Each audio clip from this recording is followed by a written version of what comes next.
Good morning. It's Wednesday, April 10th.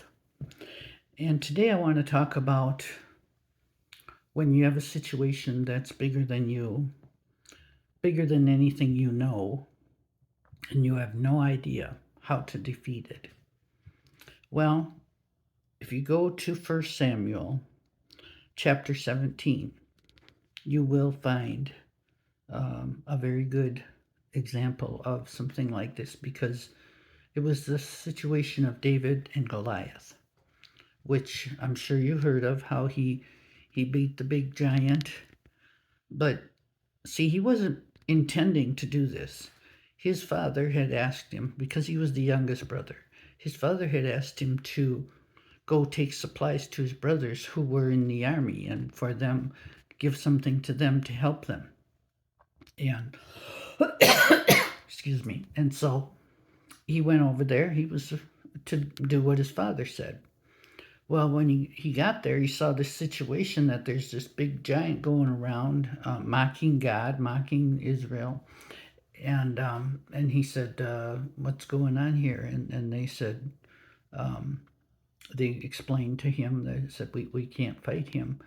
And then his big brother actually got mad at him, and he said, basically, "What are you doing here? How come you're, you know, interfering here? We're the fighters."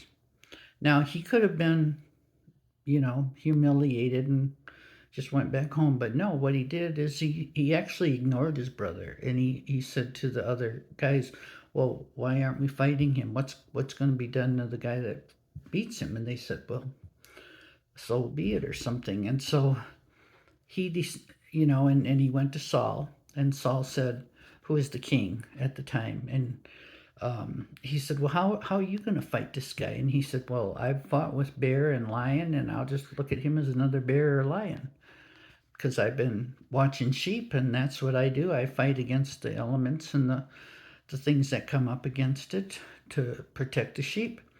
So Saul gave him a bunch of armor to put on, which ended up being too heavy, and he took that off, and he said, "Just let me do it my way." And he was truly led by God.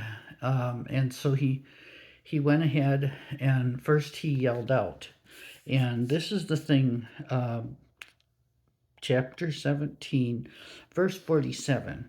What he said is, "Then all this assembly will know that the Lord does not save with sword or spear, for the battle is the Lord's, and he will give you into our hands." There's so many lessons there, and I'm hoping I can get the big ones because number one is attitude.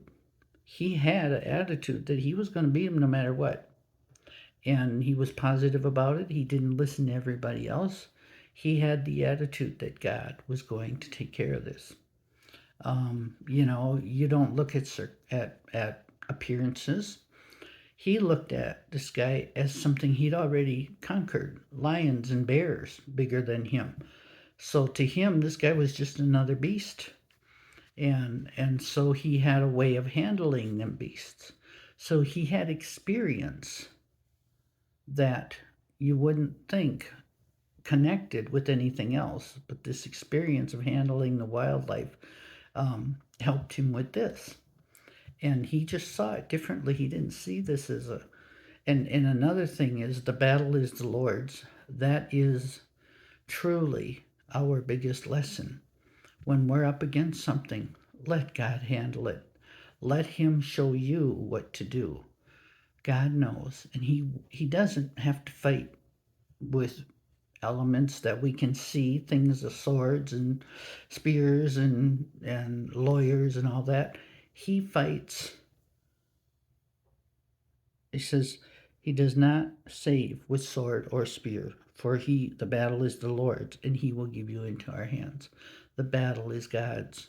So today, whatever battle you're coming up against, it's God's. It's not your battle. Let God handle it. Let him show you what to do, even though it seems like it's not going to make one bit of difference. Let him put it in you, the knowing of how to handle it.